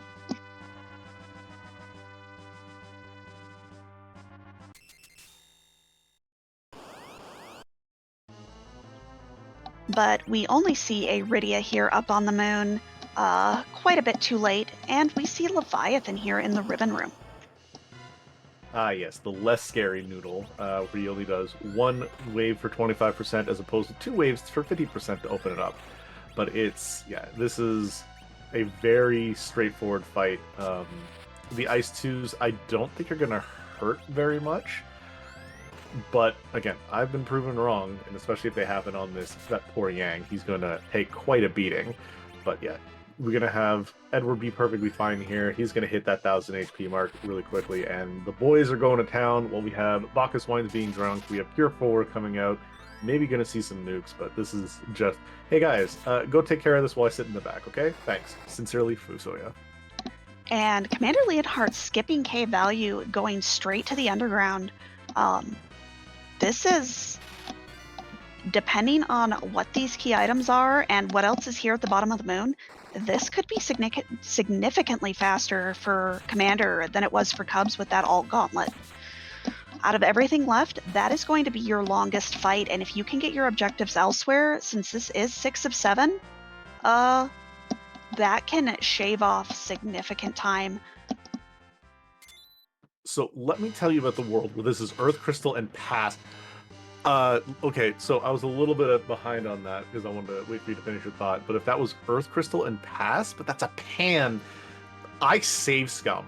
I 100% check the 2 bosses here, and then I go down and say save scum that pan. Because if that pan is Earth Crystal, and that Earth Crystal is Golbez exactly, that puts Commander from super behind to honestly neck and neck with Cubs. He's going to be behind in levels. That's fine because he's got enough HP on the rest of his fighters to go. Oh, this went from Cubs was firmly in lead to it really depends on what these next couple of boss checks are. Now Cubs is going to face check these fights. If he finds a Golbez up here, don't find a Golbez here. What did I just say? Ladies and gentlemen, randomizer lovers everywhere, we're gonna ourselves a race. I hate Golbez here. Golbez here is terrible. This is the worst place for Golbez in the game, hands down. This is where we get very, very scary now, because this is 100% going to depend on what we have here. We have, if this is exactly Earth Crystal behind it, then Cubs is still in a commanding lead. But if this is not, then it's going to depend. Like, he's still ahead, don't get me wrong, but this is where we can maybe pull something back. It's ooh. Now, we do see that Eddie hiding because of that adamant armor, gonna get a Star Veil up. This is pretty safe at this point, and this will put Cubs with the crystal. He is not going back to the Earth. No, 100% he's not. And I wonder if Commander's also going to go into face check mode or if he's going to fully clear the rest of this moon. Because again, he's still missing 2 bosses and the key item of Earth Crystal. So it's so hard to tell right now. Like he's like Cubs has got this fight well in hand. Starveil, Adamant Armor, and Bacchus Wine. This Golbez is now no longer a threat. Now that the setup is done. But it is still a scary spot in general. But this whole decision here, yeah. So with Commander still being behind in certain objectives, I do agree with this. Now, Commander going to go ahead and take on this Vanilla Plague. But Cubs is through this Golbez. We will see what our key item is. And we'll see if Cubs is with fortune favoring the bold and does a swag walk. Or if he says, no, I can't risk that. So that is objectives done. We have our crystal before we see what the key item is. We get another crystal for our troubles. I'm here for it. Nothing better than a crystal sword Cecil from your older brother. Now, I want to see a swag walk. I don't expect to see one, but this is I want the swag. I want it to happen. Let me have this happen so badly. But no, this is definitely going to be just you're running down and you're going to be you go take your save and then you go fight. I don't think he's saving. You don't do this check standing here unless you're planning on walking. Oh, this is swag, but this is very dangerous. So the big problem with this is that again, you have an extremely fast anchor in this. So this Zeromus is going to be a speedy boy. But before we continue that thought, Commander, getting through this plague, this is going to be very dependent. Rat tail. So many key items now. I would honestly go save scum this, even though we know where Golbez is. Like this, it's so hard. But yeah. Zeromus, super speedy with this team here. We don't really have a lot of agility manipulation on this edge, so it's going to be for the rest of this team. And with no silk webs and with a Fusoya as your only healer. He does have a web. Oh, he has one. Okay. Little less scary, but still, this is going to be a spooky Zeromus. I could see a combo platter doing some work. But, Allie, if you would mind. So, Zeromus is too big, too bad, too scary. Probably would break the game if we tried to move it. We can't move him to Antlion Cave like I have always wished for, but he deserves to be randomized too. So we go ahead and we give him lots of costumes done by our wonderful art dev Scala Kitty, some done by our original dev Boardface. And we like to ask a question here while this crystal is thrown. Would you like to do the honors? There's a lot of them, but the real one that we always need to say is something, but. Okay, you did it wrong, so now I have to do it. Whose butt are we going to kick tonight at 3:40 in the afternoon?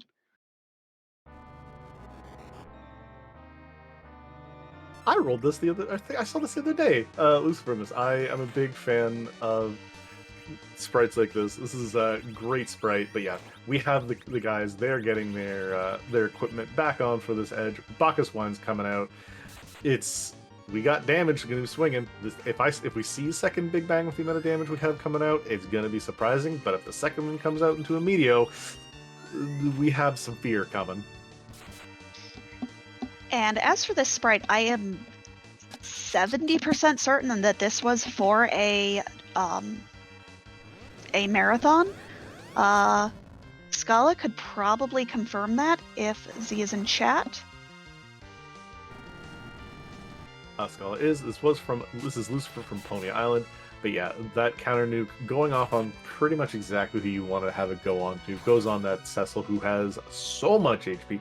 You don't see HPs like this, and normally we'll see about 2,000 HP on Cecil, but seeing him getting close to that 3.5k mark, Yang getting that 4.5k, this is so safe of a fight. Yep. and we see everything looks good. Eddie is still alive. We have a Cure 4 out, and Commander Leonhart having taken out that Golbez. But this is a very well-controlled fight, barring a very scary series of events. I think Cubs should get through this with no problem. Oh yeah, this is definitely one of these fights where it's like, it can go wrong. It is highly unlikely, but it can, especially with the output that we're seeing here. Eddie and Cecil popping at the 4 or 5K mark, Young doing 2,500 himself, and Fusoya basically just being able to chill out and, work his magic. This is we're not working magic with Fu. We are Quint. This is Quint. How dare he? We have Quint. How dare he do my memes? Neon Gray would like a word. That's fair. But yeah, Cubs is extremely confident with this fight. We see a crack boom. We are finished, and that is 1 hour and 33 minutes even. Cubsrule coming in first place here in this afternoon race. GG's to Cubs, and we'll see if we can get him in for an interview. Yeah, big GG's to him. That seed was very well run overall. Aside from the bouncing off of the Ogopogo, fairly just an extremely execution heavy race. That was just honestly chef's kiss. And both runners doing extremely well in this. Like Commander, again, a couple minutes behind, but still nothing to scoff at with how well he's doing. Is going to get this rat tail check that before I greet our winner, I'm going to comment on because I want to see what it is. It's a Luca key. Don't know what's behind that quite yet. But GG's Cubs on a very well done race. GG's, thank you. I'm just sad that Fu didn't get a chance to actually hit anything at the end. Whatever, he was berserked. It's the thought that counts. First question for you. How much was that Luca Cave weighing in your mind? It would not really, because by the time I got there, there was really nothing left.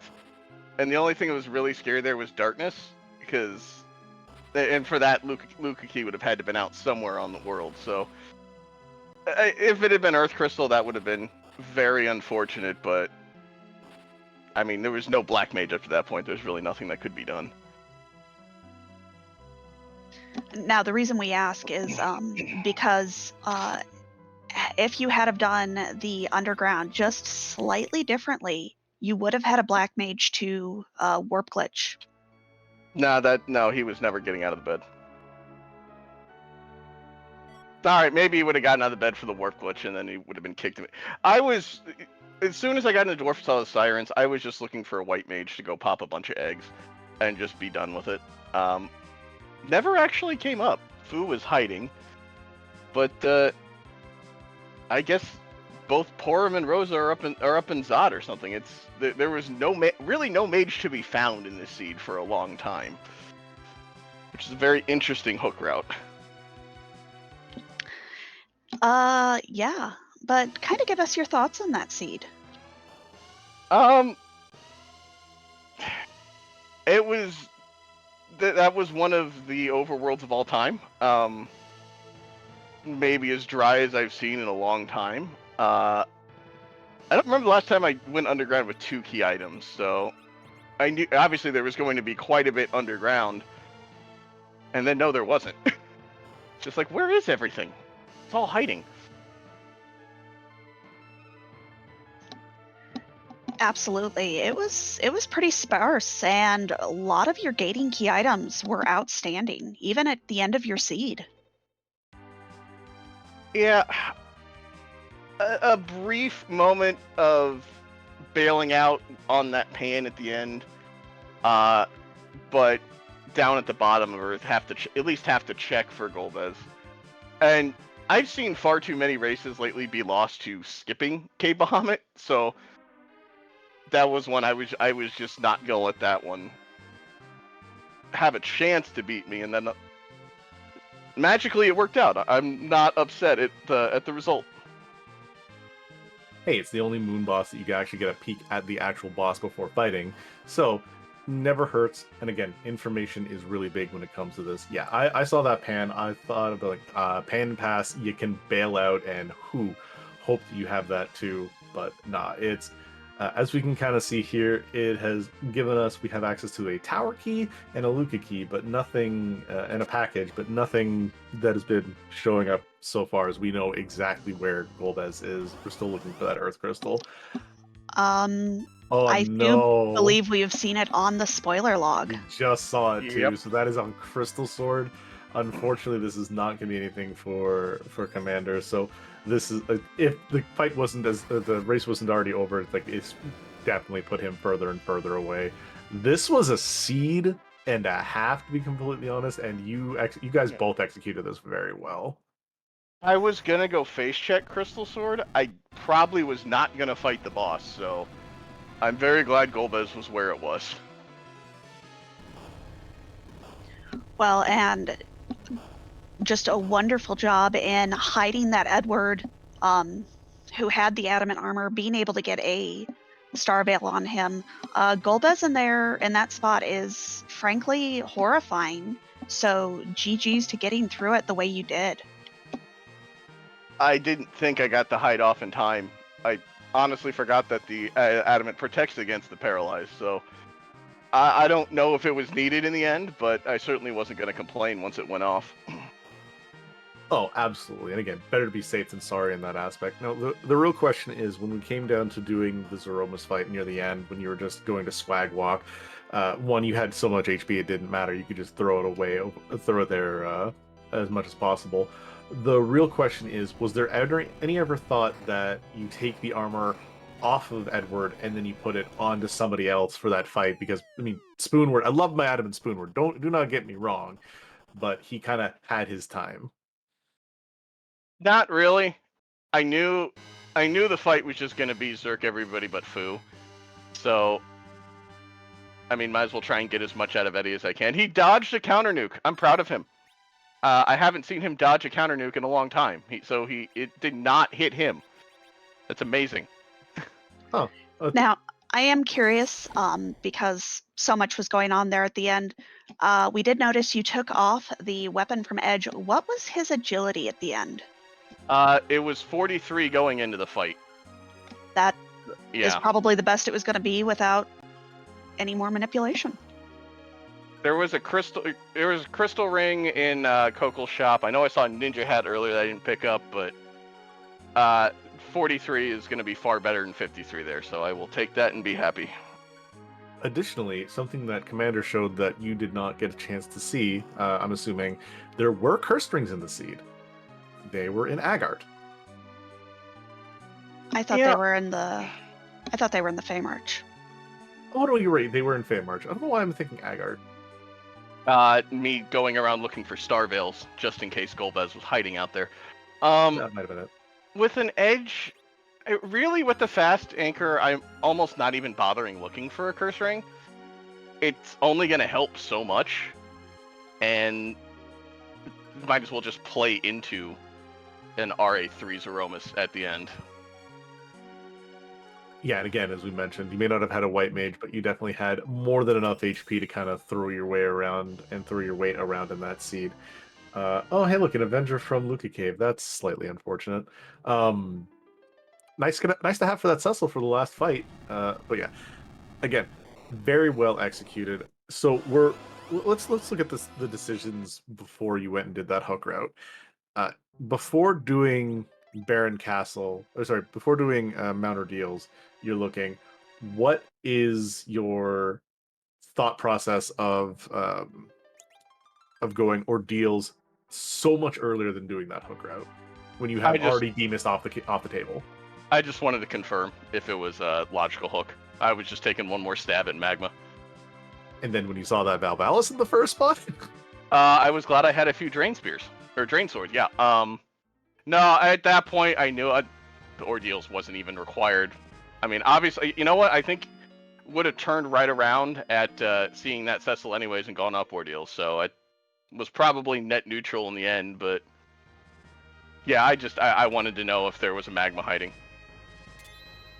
that's something I wanted to ask you about. So, early game, you did a little bit of shopping, and which paid off in the sense that you had those drain swords. If you have an edge as a hero or get him early on, is that something you kind of focus on? Do you just go and look for your duplicate weapons and like throw things to just throw around, or? Honestly, no. I was looking for something for Kane to get rid of that hand axe. It took a few extra boxes just trying to find something else, and nothing ever materialized until I think there was a fire sword on the hook route, and I just took that and ran. There were Gunniers for sale. I don't know where exactly they were, because I know Commander picked one up, and that's what his Kane is rocking right now. But they were hiding in Baron, and I think I had already kicked Kane at that point. No, you still had Kane because you removed him for Fusoya in Baron. Right. Yeah. So yeah, that's a big question. With those Gunniers, and if you had Gunnier Kane, who is your favorite character, I know, versus this Yang, who would you rather have kept? Or were you very happy with your team in the end? I was kicking Eddie for any mage in a storm until that spoon showed up. I don't think Gunnier is good enough to keep Kane there. It would have been Kane or Yang, and not having that white mage, Kane or Yang was at that point I think was planning on just being a chemist at the end. So I don't think there was really any world I keep that Kane. Maybe if a white spear shows up, that's about it. Yeah, that's kind of what I was thinking too. As soon as I saw the way everything was going, I was mad because you kicked out my favorite boy, but I knew it logically made sense that, again, with the amount of levels we were going to get, that Yang is going to perform better than Kane with next to no equipment, and unfortunately, not really a lot came besides everything that was in. Who was it? Besides the Coco shop with a couple of Zeus gauntlets.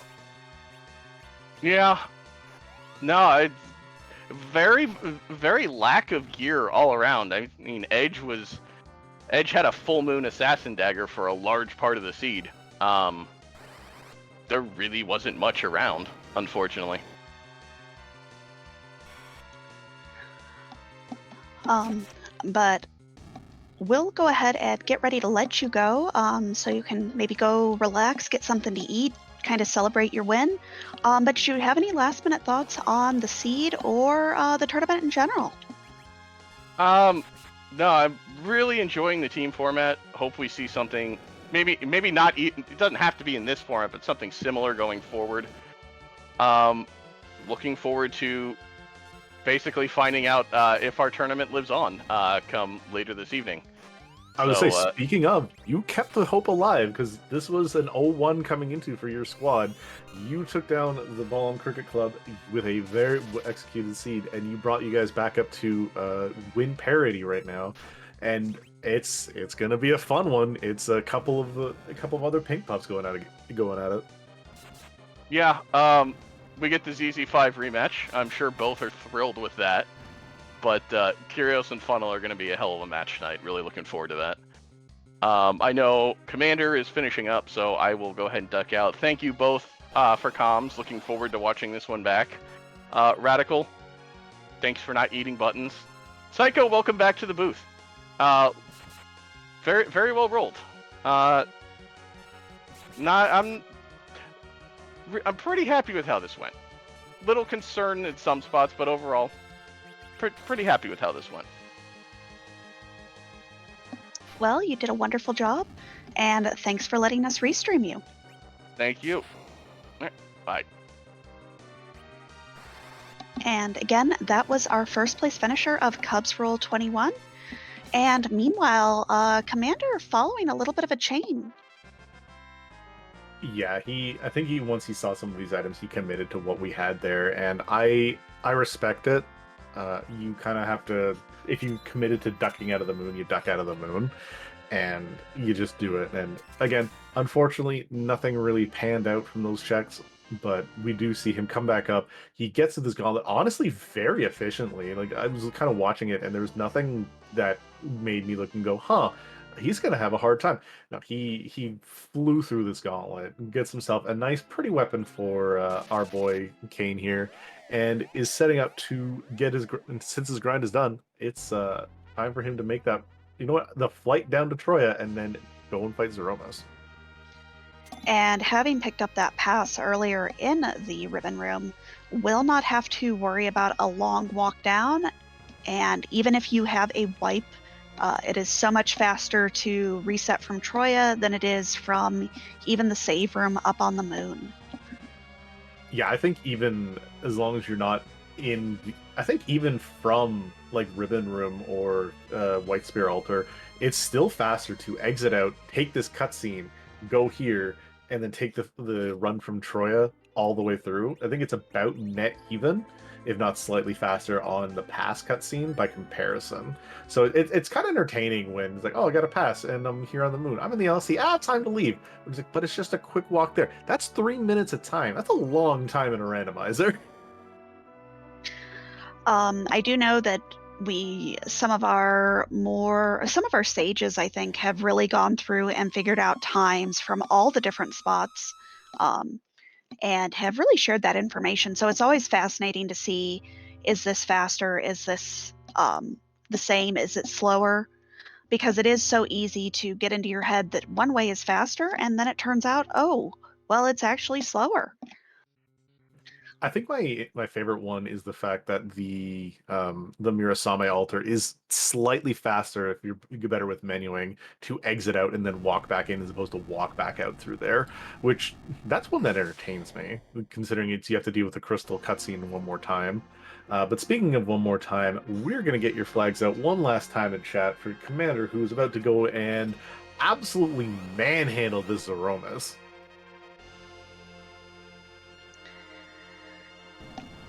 And we see a little bit of a different party here, having kept the Kane and getting rid of that Yang. So it doesn't quite have that same safety buffer of HP with Yang, but still having over 3,000 on 2 of your characters is going to be more than enough, even with a counter nuke. Yeah, as long as Eddie doesn't eat a counter nuke to his face, this is kind of all done but the crying on Commander's side. This is a Lucifermus, sorry, that is not long for anything once Crystal Sword, Sasuke Katana, and Spoon start swinging, and this is just a whole level of pain that Zeromus probably wasn't looking for today. And we do see the silk web start to go out, and our Bacchuses have all been drank. Yep, your boys are going, they're swinging, counter nuke going on to Edge, not who you want it to go on, but you'll take it. That Big Bang, even nerfed, has a chance of putting him down, but I think he might be safe. It depends on rolls. Yep, you can see up to 1,200 HP on that first Big Bang that is nerfed, but with any sort of magic defense, it should mitigate that. But unfortunately, like chat said, this Fu is very slow, so might not even see this Cure 4 in time. Maybe not. It's going to be real close, but yeah, with 10k being swung out from your boys on the top and the bottom, and then Edge and Eddie doing, Edge and Kane doing roughly about 6,000 between the two of them. Unfortunately, Cure 4, little late. That is a high roll Big Bang on that Edge. He goes down, but our 2 powerhouses are swinging away for, yeah, that's not right. And I highly doubt that we will even see a second Big Bang. I am expecting to see a refill shake very soon. I don't even know if we'll see the refill shake. Oh, there it is. But yeah, you're not going to see much after that. I'll tell you what. But while we have Commander basically swinging away to get this last bit of the fight going on, I want to do a big shout out to the people who are doing the work behind the scenes. First of all, the runners you have up here, Cubsrule21, Commander Leonhart, putting on a great show for y'all. Very well done race. They did fantastic here. And then the wonderful people behind the scenes, we have Psychonaut, who's made his return to the booth, who has rolled a humdinger baller of a seed that we have to deal with here. Oh, goodness. That's fine. We have, honestly, Crystal Sword Cecil's up. We have the Cure 4, that's fine. The party's good here. And again, going back on Radical, who's our great tracker at making sure that everything is kept under wraps and kept on track. And then my great co-commentator here, Alicel, who's done the heavy lifting in this chat. I'm just here. Well, thank you so much, and it is always a pleasure to be in the booth. But there are rocks. This Lucifermus is not long for this world. And when Fusoya is the only one who doesn't dodge, that's not right. Yeah, rebroadcasting up the boys because we did see a black hole, unfortunately, but this is just going to be a quick one, another couple of swings, and I see Lucifermus being down. And yeah, honestly, the time difference between these two, it looks as big of a difference as it is. It's not as big of a difference as you may think. They ran this seed extremely well, and it was a lot closer. Just Commander at the end decided to go for a little bit more of the rabbit holiness of the key items, as opposed to, unfortunately, where all of our items were on the moon.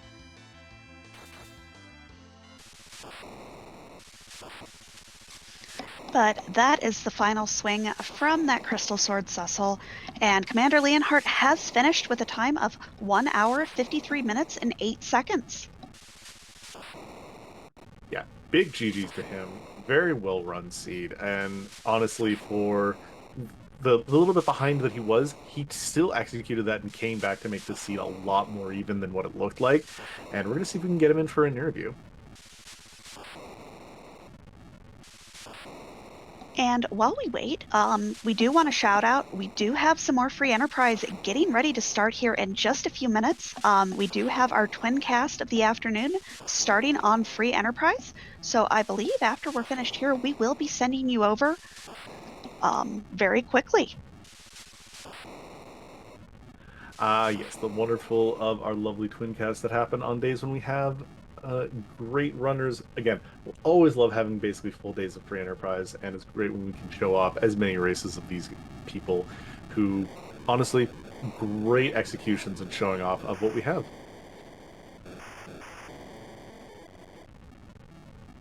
But with that, I do believe we are joined by Commander Leonhart. GG's to you. Thank you. Kind of tell us what you thought about just how that seed started and some of the decisions that you made early on. I mean, first thing I remember is an edge hero with a full moon. That sounds like a way to clear an overworld. And so went straight to Hobbs, got caned, decided he needed something better than a hand axe. So went into Watery Pass, grabbed an ice brand, made my way over to Baron. Noted a distinct lack of progression, kind of snarled at that, went up to Fabul next, got the hook there, found Cecil on the hook route, that got me to turn around and do ordeals. Went to Eblan Castle because I wanted a stick for Cecil and something to deal with whatever sparkle that was at the hook route. So that takes care of that. And finally getting underground, D-Lunars made me wince a little that I only had 2 Veils, but it's not the first time on this flag set I've fought D-Lunars in that exact spot. So I was pretty confident, even with an edge anchor, that the walls would still be up for a second breath cycle, and they were. And then I got underground and things got squirrely. Well, and it seemed like there weren't a whole lot of key items in the first half, or even probably the first 2/3 of that seed. They were all just kind of hiding up on the moon. No key items, no healers either. And no black mages, just nothing.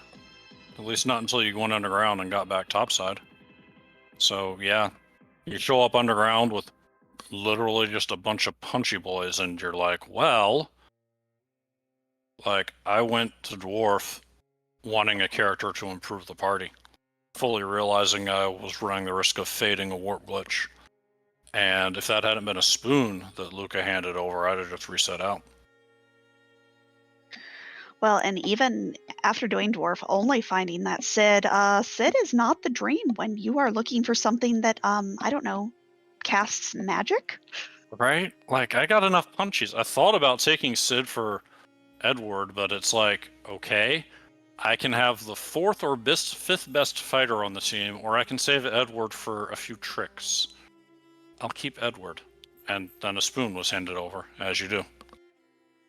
It just was a thing. Well, and then just both having two chains pop up almost immediately there on the moon, and kind of having that feeling of, well, what do I do? Do I stay and fight up here, or do I go and chase these? If that had been about 15 minutes earlier on the moon, I'd have stayed on it. But I felt like I was running out of time and that I'd better find an answer fast. Turned out it didn't matter, judging by the time that Cubs put in the Discord and my own stamps on objectives. He must have been in Z or very close to Z when I was entering the ribbon room. So I didn't know at the time, but it was pretty much over at that point. But I felt, from what I did know, that being at 130 and only having half the moon done was not good numbers against an opponent of Cubs caliber. So I left looking for a quick out, and it turns out that the last two outs were Hypo guards at Crystal Sword Altar. I went and looked afterwards. The gauntlet that I ended up keeping. Yeah, Hypo at Crystal Sword Altar. So like, really? Free. Really, game? Okay. So, yeah. Well, and honestly, random.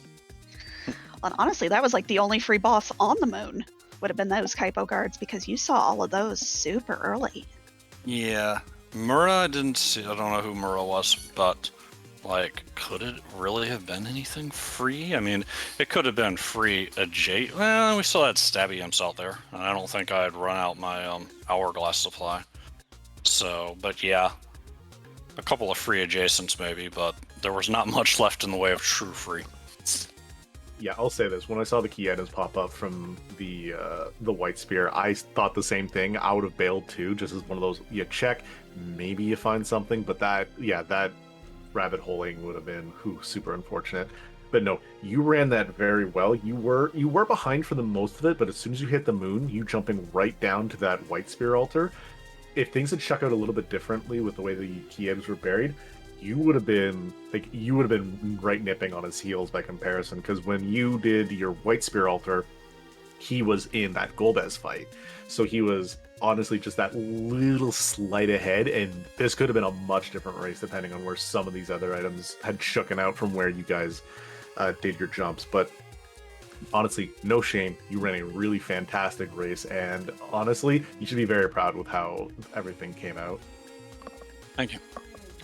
Yeah, I was very impressed with the way you took on some of those harder bosses. The Ogopogo especially was just the way you got through that. Absolutely wonderfully done, top tier. So even though this does kind of even up your team to kind of put it down to, I believe it is funnel cakes? Mm-hmm. Funnel Cakes and Curios later on this evening. I want to say 7. It's not being restreamed though, I don't think. But catch it on Khadgar. Oh, definitely. Yeah, definitely catch all of the matches going on tonight. We have so many wonderful matches. But yeah, do you have any last minute thoughts on the seed or on the tournament in general? Well, this makes 6 weeks in a row of racing for me. Was 3-1 for a little while. I am now 3-3. I'm looking forward to a week off, I'm not gonna lie. But our team is still doing very well. I still like our chances to make top 4 and keep playing in the last 2 weeks.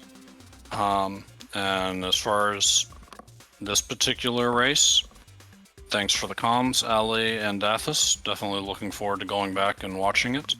Radical, hope you enjoyed lighting up all the buttons. I tried to give you a lot to light up. And Psychonaut, nice roll. It was a good run. It was definitely the sort of thing you like to see in a tournament race. Test the runners. Well, thank you so much for letting us restream you and do commentary. We really appreciate it. Thank you.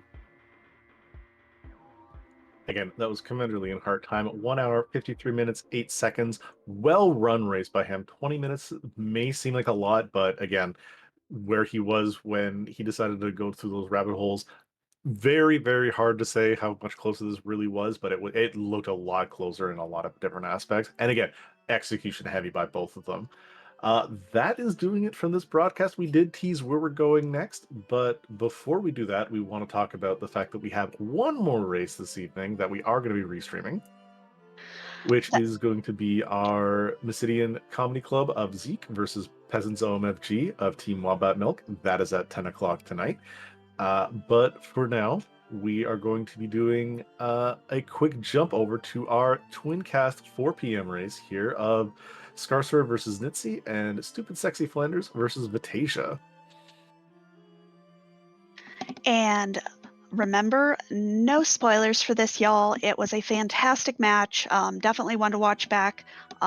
But don't spoil runners on what happened. Just tell them, catch this one on YouTube or catch the VOD. But again, I have been Alicel. I have been joined here by my co-coms Dathis and in the back of the booth with Psychonaut and CS Radical. We thank you so much for coming out and watching us, and we hope you have a wonderful evening.